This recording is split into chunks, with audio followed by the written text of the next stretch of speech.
You know, when you think about the world around you, the policies that shape your city, the big ideas that define our times, there's this whole other layer of organized groups, working, a lot of the time, right behind the scenes.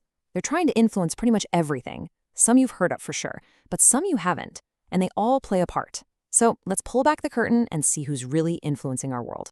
Now, this is not a new idea, not at all. In fact, it's pretty much baked into the very foundation of American politics. James Madison, one of the main architects of the Constitution, he had a name for these groups, factions. He knew that people would always get together to push for their own interests. And he saw it as this double-edged sword. It was a potential danger, yeah, but it was also a source of energy and debate. Okay, so the world has changed just a little bit since Madison's day. Today's factions are this huge, sprawling ecosystem of organizations.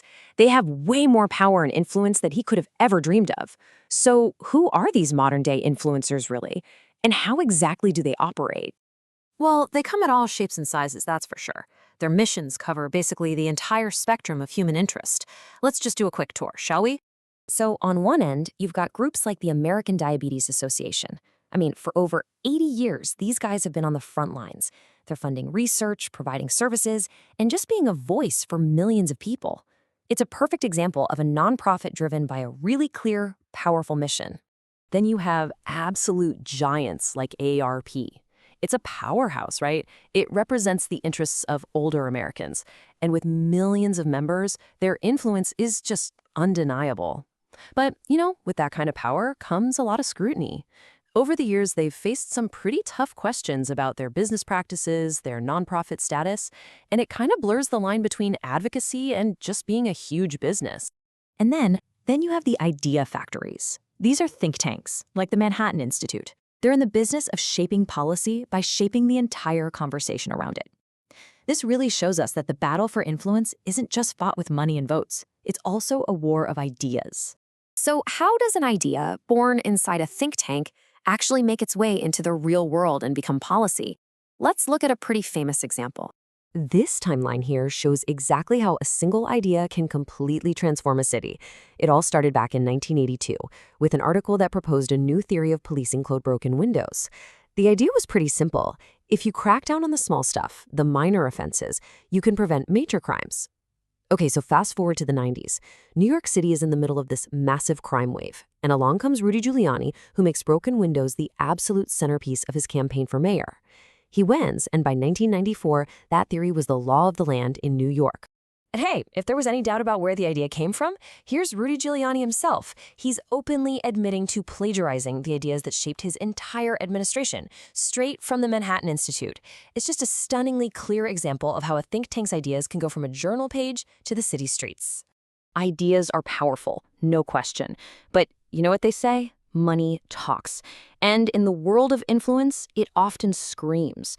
So let's follow the money trail and look at the organizations that are literally built to channel cash into the political system.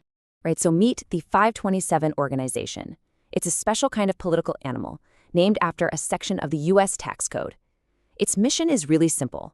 Raise and spend a ton of money to influence elections. They're the masters of the issue ad, kind of operating in these gray areas of campaign finance law to push their political agendas.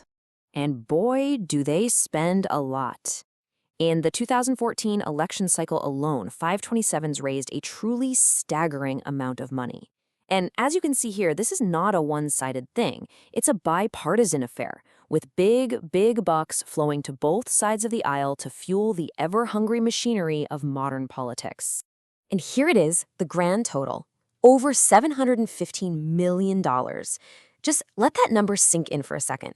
In just one election cycle, these groups poured nearly $750 million into the political system. It's a mind-boggling figure that just reveals the sheer financial firepower these unseen influencers are working with. And this isn't just some faceless corporate cash either. A huge chunk of that $715 million comes from a very small handful of ultra-wealthy individuals. Just take a look at the top 5 donors from that 2014 cycle. We're talking about single individuals cutting checks for over $1 million just to fuel these political machines.